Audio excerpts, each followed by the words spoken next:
যুদ্ধ করলেও হর প্রহার নকর মাত্রে হর প্রহার নকর জোয়া জোয়া হে জোয়া মাত্রে কুন্তিয়া প্রতিজ্ঞা করিল মায়ের নিজে মরি গলে সারি ভাত কামারো হেলথ ওরে স্বাস্থ্য স্বাস্থ্য দে এই হেলথ ওর হেলথ স্বাস্থ্য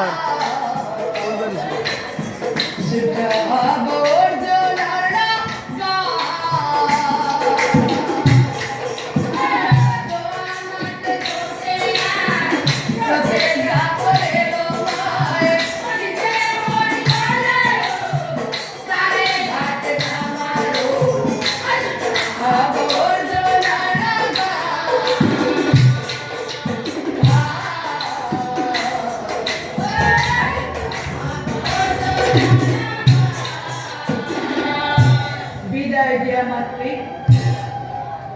যাতে অর্জিত যুদ্ধ জয়ী হয়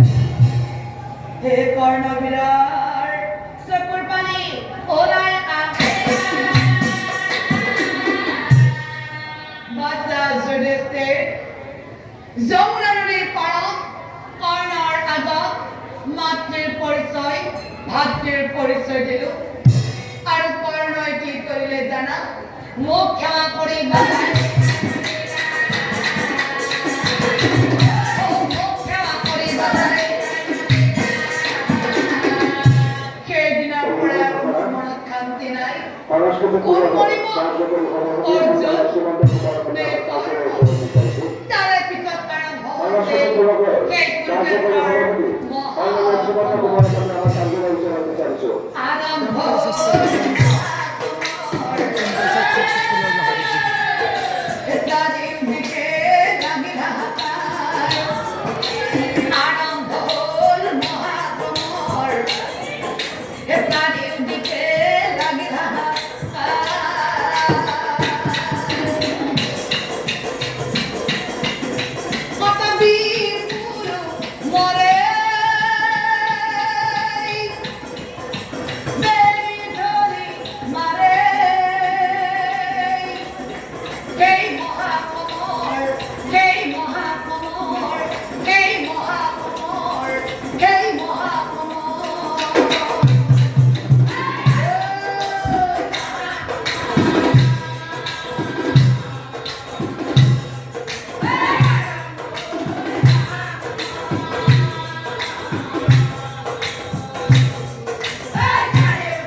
তোমার পরাজয় হয়েছে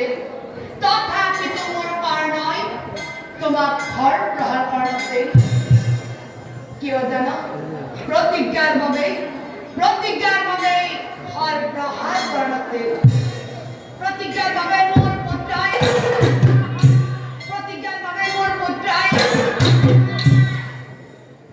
কিন্তু বাস্তা মোর কর্ণই কিমান কষ্ট জীয়াই আছিল শেষৰ পৰাই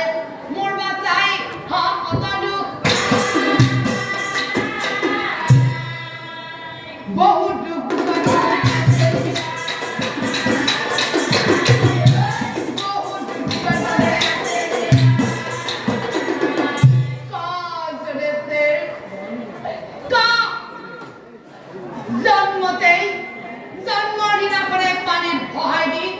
মাতৃৰ মৰমৰ পৰা বঞ্চিত কৰিলো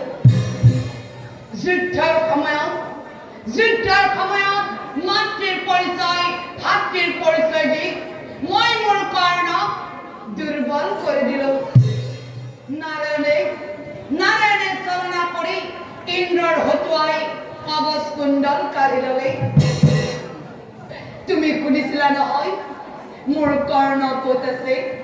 নাই যুধিষ্ঠিৰ মোৰ কৰ্ণ মৰি থাকিল মোৰ কৰ্ণ মৰি থাকিল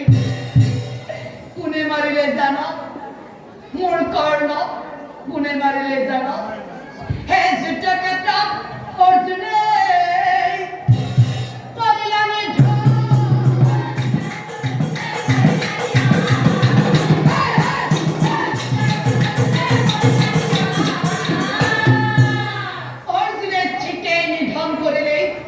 কিন্তু অস্ত্ৰৰাসেৰ বন্ধনে এই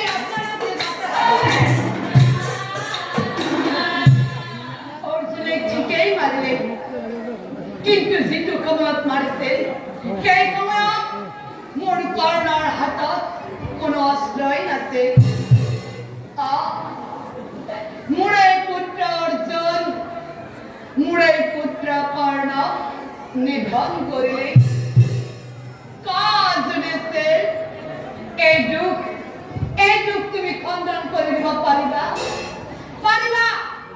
মোৰ দুখ তুমি কষ্ট কম কৰিবলৈ নোৱাৰা এয়া মই নিজে আজি লোৱা দুখ কোনেও খণ্ডন কৰি দিব নোৱাৰে কোনেও নোৱাৰে সেইকাৰণে কান্দো বাচা মহাদেৱ